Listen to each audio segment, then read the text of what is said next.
A través del relato del investigador Omar Moreira y ex empleados de la empresa, conoceremos la historia de la industria de la piedra y arena en la Boca del Rosario.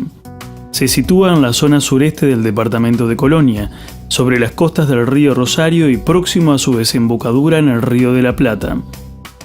Empieza en Buenos Aires como una barraca de materiales de construcción, según lo que yo tengo entendido, y de ahí yo, como Antonio Ferro Hijos, que era el propietario, de ahí se vienen a Martín Chico, pero con el auge de la construcción en Buenos Aires encontraron que la arena y la piedra era una buena mercadería. Entonces empiezan a llevar desde Martín Chico. De Martín Chico vienen a Riachuelo. En Riachuelo están unos años y se vienen agrandándose, vienen a Boca Rosario, que le compran a la familia Oribe la parte de la estancia ahí.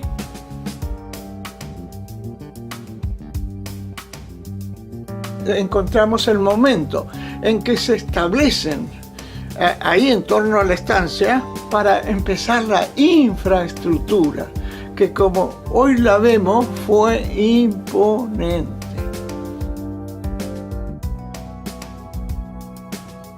Entonces, ¿cómo hacen para hacer esos 500 metros de dique, ¿no?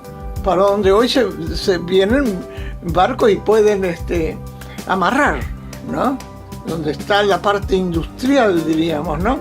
Donde ellos se resuelven, que decir, la parte industrial, la parte de dirección, la parte de mecánica, la parte de toda la estructura, que tiene que quedar del lado sur. Del otro lado simplemente arenera y la parte del ferrocarril y el dique para tirar la arena. Entierran postes de gran altura de ñandugay en el barro y lo golpean, no sé, con un martinete, no sé cómo me decían la expresión, lo entierran, meten cables de acero y después desde empiezan a tirar piedra. Ahí hay un enorme cimiento de piedra, por eso hoy no cede nada eso. Y en la parte norte, hacia Juan Lacase, eran fundamentalmente la arenera, ¿no? La extracción, y además un ferrocarril de trocha angosta, que por lo que uno de los entrevistados decía, llegaba a cubrir, es decir, en los meandros y esos que parecería que levantaban las vías, en algún momento lo volvieron a instalar en algún otro lado, y llegaba a cubrir 5 kilómetros, ¿no? Era imponente, ¿no? Y después venía el puente ese enfrente a donde se volcaban las volquetas, ¿no? Que dos personas la volcaban encima del barco, volcaban la arena, ¿no? Recuerdan, el barco hay un puente elevadizo, ¿no? Pasa el ferrocarril, pasan las máquinas y van pasando las volquetas y van volcándolas en los barcos areneros, ¿no? Y después un remolcador lo sacaba, en fin. Tenemos canteras de piedra donde ya van gente muy especializada. Tenían, viste, los barrenos tenían como un cortapierro, vamos a hacer, ¿no? Pero eran gruesos así. Y ahí iban pegando, dos le pegaban con un marrón así. Y el otro lo iba dando vueltas, ¿viste? Y los otros metan, estaban acostumbrados, ¿sabes? Que pegaba uno, después pegaba al otro, así. Y el otro tenía que ir enderezando. Cuando terminaban con ese, ponían otro más largo, ¿viste? Y le iban echando agua también ahí. Entonces, cuando tenían que llegaba al pozo, a la distancia que tenían que llegar, ahí lo dejaba.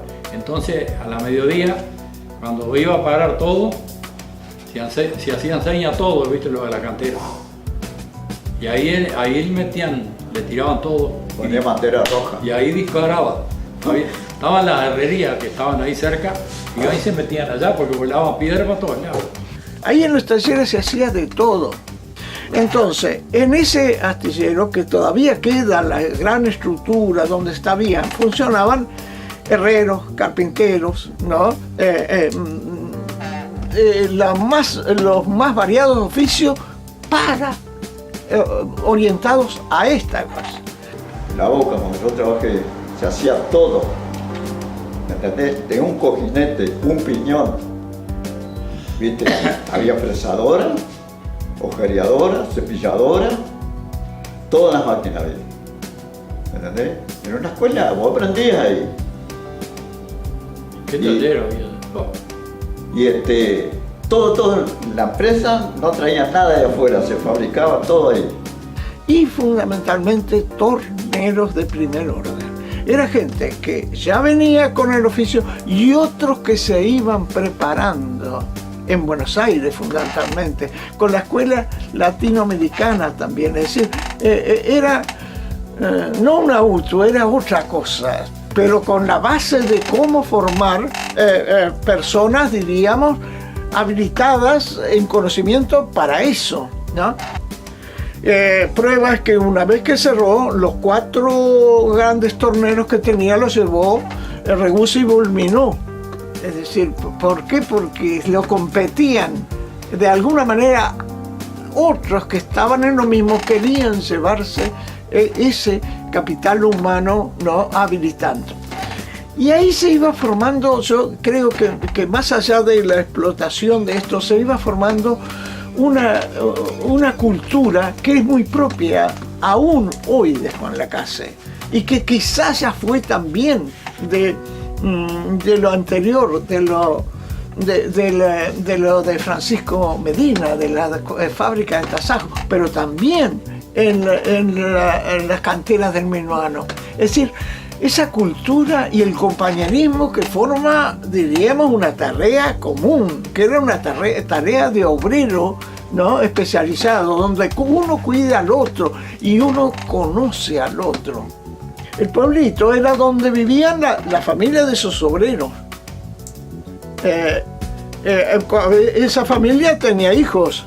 Los hijos se unían a otros hijos y muchos estaban aprendiendo, diríamos, se juntaban, formaban una comunidad de alguna manera, no, porque de comunidad estamos hablando, ya no un colectivo anónimo, no, es decir, empezó a tener, diríamos, identidad. La gente que trabajó en la Boca tiene el orgullo de haber trabajado en la Boca. Si bien hubo luchas sociales ahí adentro, nunca envenenó la situación de esa masa de gente que esa es la percepción que yo tengo entrevistando muchísima gente. Ahora, me interesa remarcar de ese disgregarse, ¿no?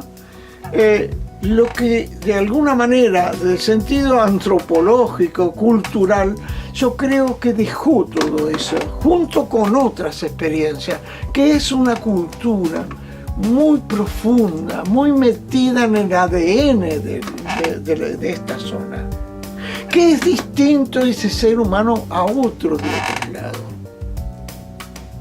que es capaz de ser duro, resistente, es capaz de darse ideas, que es capaz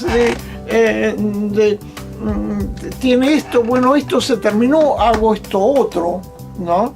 Y diríamos que sembró a toda la zona, e incluso decíamos Rebus y Bulminó que en eso, pero también a Sudantés.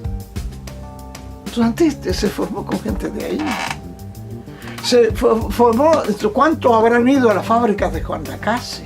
Habían nutrido ese tipo. ¿Cuántos a los talleres de acá, de Nueva Helvecia? ¿Cuántos, diríamos, después quedaron en el entorno de Valdense? Con esa cultura que se fue mezclando con la cultura de los inmigrantes que trabajaban la tierra. Yo creo que eso es parte de que hoy que estamos cumpliendo una etapa nueva, y esto es parte de eso nuevo, empezar a pensarse a sí mismo. empezar a pensar su pasado, empezar para saber de dónde viene, ¿no? ¿Qué tiene?